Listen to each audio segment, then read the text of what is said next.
दोस्तों, वैज्ञानिकों ने एक ऐसी ग्राउंड ब्रेकिंग डिस्कवरी की है जिसने पूरी दुनिया को चौंका दिया है। वैज्ञानिकों ने मार्स की सतह के नीचे बहुत ही विशाल पानी के भंडार की खोज की है। यहां इतना पानी है कि यह पूरे प्लैनेट को कवर कर सकता है, जिसकी गहराई 1 से 2 किलोमीटर हो सकती है। और इस खोज ने बहुत लंबे समय से चली आ रही एक मिस्ट्री को सॉल्व कर दिया। वो ये कि मार्स का सारा पानी गया कहां। मार्स हमेशा से बंजर और धूल से ढका ग्रह नहीं था। ये अरबों साल पहले आज से बहुत ही अलग था। यहां एटमॉस्फेयर मौजूद था और यहां का क्लाइमेट ऐसा था जिससे यहां पानी मार्स के सरफेस पर मौजूद था। लेकिन ये हमें कैसे पता है? दोस्तों, हमारे पास 3 ऐसे एविडेंस हैं जिससे यह पता चलता है कि इस लाल बंजर ग्रह पर कभी पानी मौजूद था। पहला है वैलीज का नेटवर्क और ऐसे चैनल्स जिनमें कभी पानी बहता रहा होगा। दोस्तों, मार्स पर हमने पृथ्वी की तरह ही नदियों और उनसे बनने वाले डेल्टा को भी देखा है, जिससे यह बात तो क्लियर हो जाती है कि मार्स पर नदियां भी रही होंगी जिनसे इन चैनल्स और डेल्टा का निर्माण हुआ होगा। दूसरा है मार्स पर हाइड्रेटेड मिनरल्स का मौजूद होना। मार्स पर ऐसे मिनरल्स का डिटेक्ट होना जो केवल पानी की मौजूदगी में बनते हैं, जैसे क्लेज, सल्फेट्स और कुछ टाइप के सॉल्ट्स मार्स के सरफेस पर पानी होने का स्ट्रॉन्ग एविडेंस देते हैं।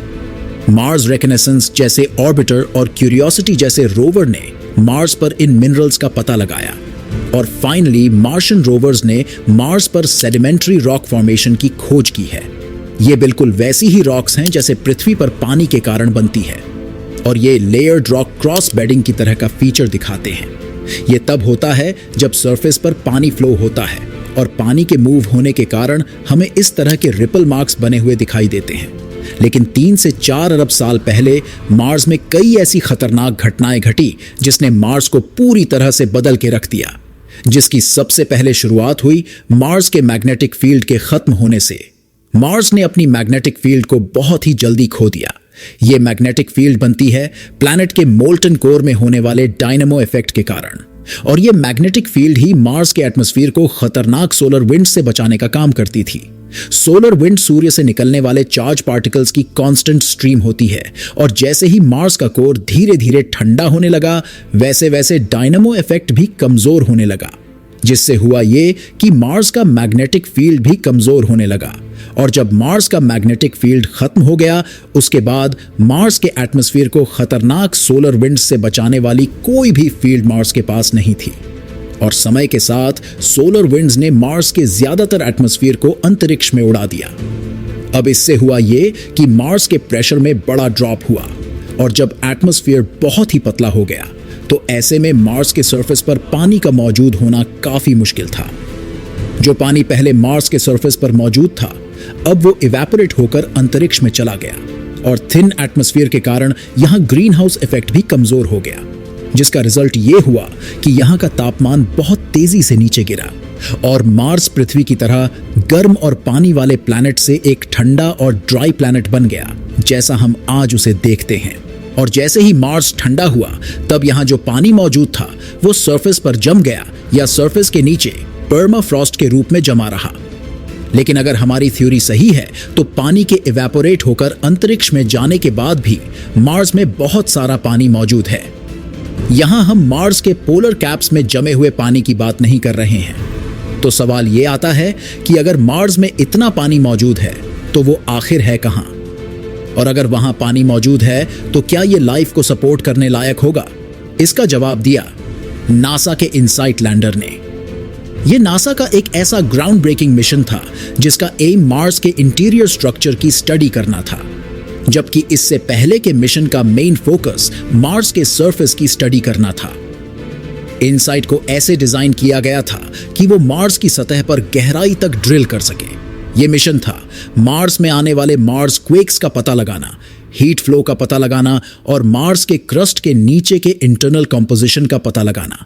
अपने 4 साल के मिशन के दौरान इनसाइट ने 1300 से ज्यादा मार्स क्वेक को डिटेक्ट किया। इन क्वेक्स का रीजन था मीटर इंपैक्ट और ज्वालामुखी एरिया के पास होने वाली गतिविधियां।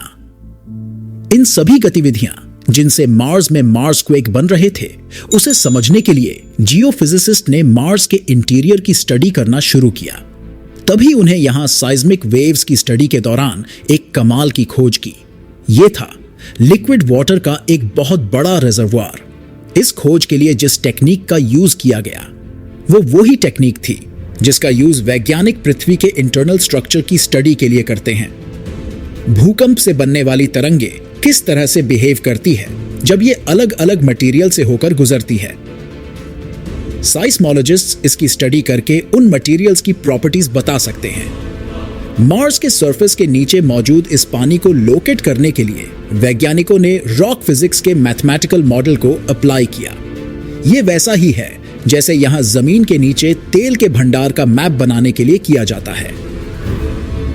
इस मॉडल से यह पता चला कि यह साइज्मिक डेटा यह बता रहा है कि मार्स के सरफेस के नीचे फ्रैक्चर्ड इग्नियस रॉक की लेयर है जिनमें मौजूद क्रैक्स में पानी भरा हुआ है।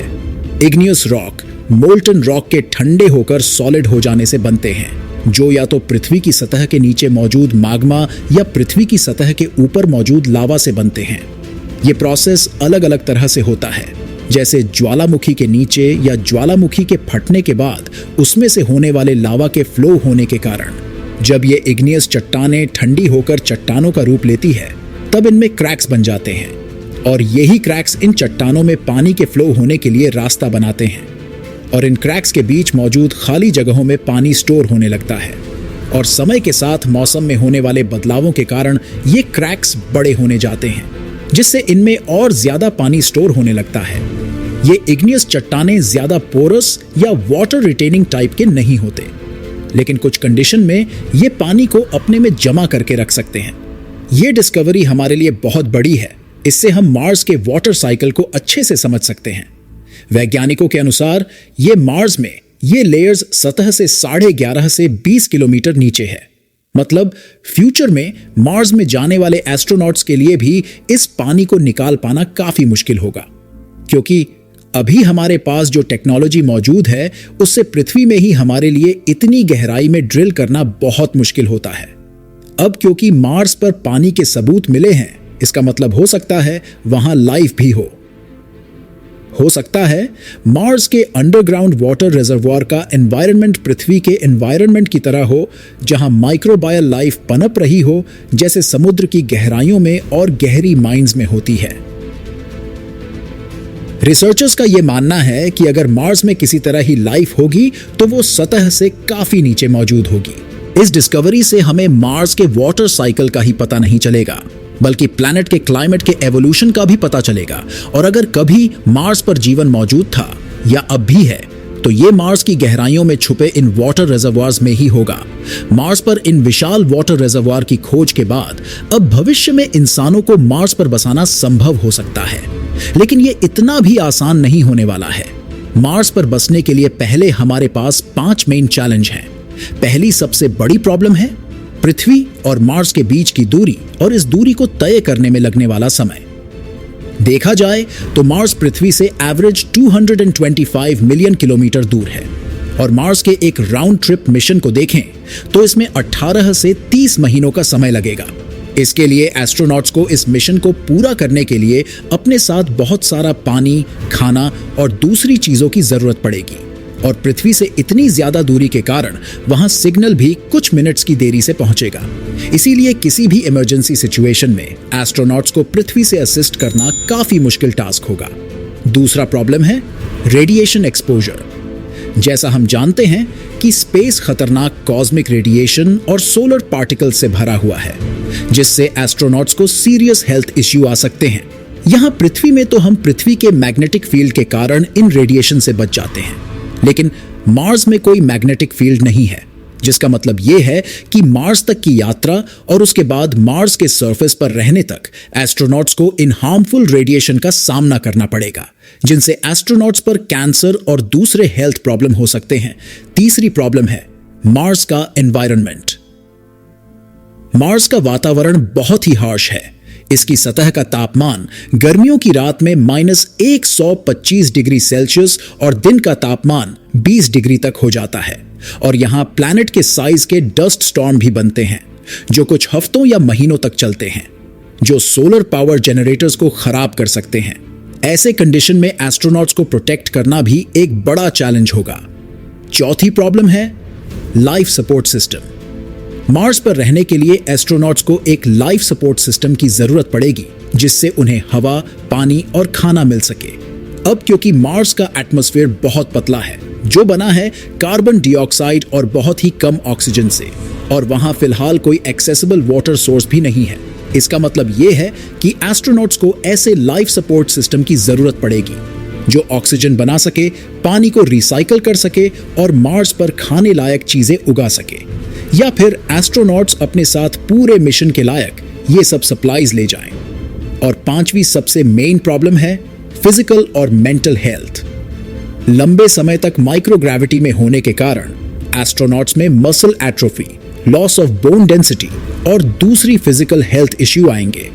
और मार्स की ग्रेविटी जो पृथ्वी की 38% के बराबर है, इसका इफेक्ट भी ह्यूमन बॉडी पर पड़ेगा जिसके बारे में हम अब तक अच्छे से नहीं जानते। इसके अलावा साइकोलॉजिकल इम्पैक्ट भी इस मिशन के दौरान काफी बड़ा चैलेंज होगा। पृथ्वी से इतनी दूरी, अकेलापन, जिसके कारण क्रू मेंबर्स में स्ट्रेस, एंजाइटी और डिप्रेशन हो सकता है। इस प्रॉब्लम से निपटना एस्ट्रोनॉट्स के लिए सबसे बड़ा चैलेंज होगा। तो दोस्तों, इस वीडियो में बस इतना ही। होप ये वीडियो आपको पसंद आई होगी। अगर ऐसा है तो वीडियो को लाइक, शेयर करना ना भूलें। और अगर आप इस चैनल पर नए हैं तो चैनल को सब्सक्राइब करके बेल आइकॉन पर क्लिक करें जिससे नए वीडियो के नोटिफिकेशंस आपको मिल सके। तो मिलते हैं ऐसी ही मजेदार और इंटरेस्टिंग अगली वीडियो में।